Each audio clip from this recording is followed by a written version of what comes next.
जय माता दी दोस्तों। आज के वीडियो में आपको माता संपदा जी का पूजन विधि और कथा सुनाने वाली हूँ। यह व्रत चैत मास की कृष्ण पक्ष की प्रतिपदा को धन संपत्ति की देवी संपदा जी का डोरा बांधते हैं तथा बैसाख मास में कोई अच्छा दिन देखकर डोरा खोलते हैं। डोरा बांधते समय और डोरा खोलते समय व्रत रखकर कथा सुनते हैं और कहते हैं। व्रत में पूजन के बाद एक दिन में केवल एक बार ही हलवा पूरी का भोजन किया जाता है और पूरे दिन व्रत रखा जाता है। डोरे में 16 तार 16 गांठें लगाकर हल्दी से रंग लेते हैं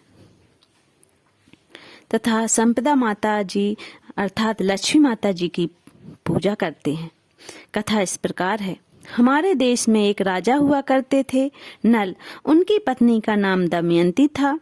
एक बार चैत मास की प्रतिपदा को बुढ़िया रानी दमयंती के पास आई। उसने अपने गले में पीला गांठ लगा डोरा बांध रखा था।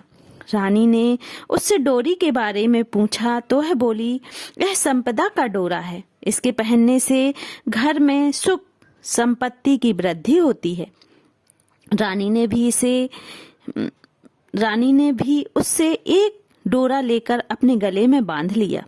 राजा नल ने रानी के गले में बंधे डोरे के विषय में पूछा तो रानी ने बुढ़िया द्वारा बताई सारी बातें बता दी। राजा कहने लगे, तुम्हें किस चीज की कमी है जो तुमने डोरा बांधा है? इतना कहकर रानी के मना करने पर भी राजा ने उस डोरे को तोड़कर फेंक दिया। रात्रि में राजा को स्वप्न में एक स्त्री बोली, मैं जा रही हूँ, तथा दूसरी स्त्री बोली, मैं आ रही हूँ। इस प्रकार 10-12 दिन तक रोज यही स्वप्न आता रहा। वह उदास रहने लगे। रानी के पूछने पर राजा ने रानी को स्वप्न की बातें बता दी। रानी ने राजा से दोनों स्त्रियों का नाम पूछने को कहा। राजा द्वारा उनसे पूछने पर पहली स्त्री बोली, मैं लक्ष्मी हूँ, और दूसरी ने अपना नाम दरिद्रता बतलाया। दूसरे दिन राजा ने देखा कि उसका सब धन समाप्त हो गया है। वे इतने निर्धन हो गए हैं कि उनके पास खाने तक को कुछ नहीं रहा। दुखी मन से राजा रानी जंगल में कंदमूल खाकर अपने दिन बिताने लगे।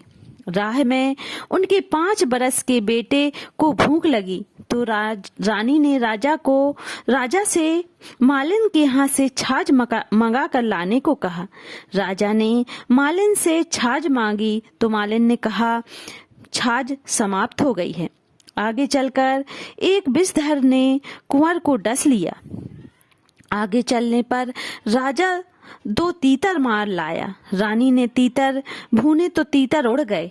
राजा स्वप्न स्नान कर धोती सुखा रहा था तो धोती को हवा उड़ा ले गई।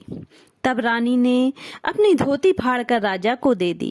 वे भूखे प्यासे आगे बढ़े तो मार्ग में राजा के मित्र का घर पड़ा। मित्र ने दोनों को एक कमरे में ठहराया। वहां लोहे के औजार रखे थे, वो धरती में समा गए। चोरी का दोष लगने के भय से वे रात में ही वहां से भागे।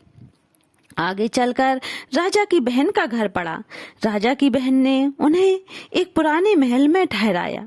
सोने के थाल में उन्हें खाना भेजा तो वह मिट्टी में बदल गई। राजा बड़ा लज्जित हुआ। थाल को वहीं जमीन में गाड़कर भाग निकले। आगे चलने पर एक साहूकार का घर आया। साहूकार ने राजा के ठहरने की व्यवस्था पुरानी हवेली में कर दी। वहां पर खूंटी पर एक हीरों का हार टंगा था। पास ही दीवार पर एक मोर का चित्र बना हुआ था। वह मोर हार को निगल गया। यह देखकर वे वहां से भी चोरी के डर से भाग निकले। राजा रानी की सलाह पर राजा जंगल में कुटिया बनाकर रहने की सोचने लगा। वे जंगल में एक सूखे बगीचे में जाकर ठहरे। वह बगीचा हरा भरा हो गया। बाग का स्वामी यह देखकर बड़ा प्रसन्न हुआ।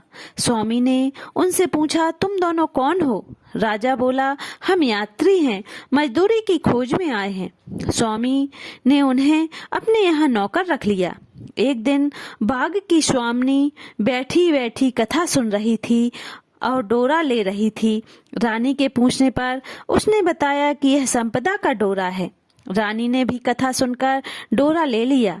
राजा ने रानी से पूछा, यह कैसा डोरा बांधा है? रानी बोली, यह वही डोरा है जिसे आपने एक बार तोड़कर फेंक दिया था और हमें इतनी विपत्तियां झेलनी पड़ रही हैं। संपदा देवी हम पर नाराज हो गई। रानी बोली, यदि संपदा माता सच्ची हैं तो हमारे दिन फिर से लौट कर आएंगे। उसी रात को राजा को स्वप्न आया। एक स्त्री कह रही थी, मैं जा रही हूँ, और दूसरी बोली, मैं आ रही हूँ। राजा के पूछने पर पहली ने अपना नाम दरिद्रता बताया और दूसरी ने अपना नाम लक्ष्मी बताया। राजा ने लक्ष्मी जी से पूछा, अब तो नहीं जाओगी? लक्ष्मी बोली, यदि तुम्हारी पत्नी संपदा का डोरा लेकर कथा सुनती रहेगी तो मैं नहीं जाऊंगी। यदि तुम डोरा तोड़ दोगे तो मैं चली जाऊंगी। बाग की मालकिन किसी रानी को हार देने जाती थी। उस हार को दमयंती बनाती थी। रानी को वह हार बहुत पसंद आया। रानी के पूछने पर मालकिन ने बताया कि हमारे यहाँ एक दंपत्ति नौकर काम करते हैं, उसने ही बनाया है। रानी ने बाग की मालकिन से दोनों के नाम पूछने को कहा। घर आकर उसने दोनों के नाम पूछे तो पता चला कि वे नल और दमयंती हैं। बाग का मालिक उनसे क्षमा मांगने लगा तो राजा नल ने उनसे कहा कि हमारे दिन खराब चल रहे थे, इसमें तुम्हारा कोई दोष नहीं है। अब दोनों अपने राजमहल की तरफ चले। रास्ते में साहूकार का घर आया। वह साहूकार के यहाँ ठहरे।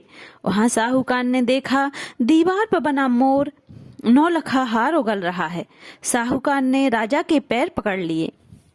आगे चलने पर बहन के घर पहुंचे। राजा बहन के पुराने महल में ही ठहरा। राजा ने वह जगह खोदी तो हीरों से जड़े थाल निकल आया। राजा ने बहन को बहुत सा धन भेंट स्वरूप दिया। आगे चल मित्र के घर पहुंच उसी कमरे में ठहरा जहां मित्र के लोहे के औजार मिल गए। आगे चलने पर उसकी धोती एक वृक्ष पर मिल गई। नहा धोकर आगे बढ़ने पर राजकुमार को जिस सर्प ने डस लिया था वह खेलता हुआ मिला। महलों में पहुंचने पर रानी की सखियों ने मंगल गान गाकर उनका स्वागत किया। यह सब संपदा जी का डोरा बांधने का ही फल था, जो उनके बुरे दिन अच्छे दिनों में बदल गए।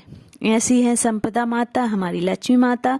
जो भी उनकी पूजा सच्ची श्रद्धा भक्ति के साथ करता है उसकी समस्त मनोकामना पूरी होती है और उसके घर में धन वैभव और ऐश्वर्य की कभी कमी नहीं होती।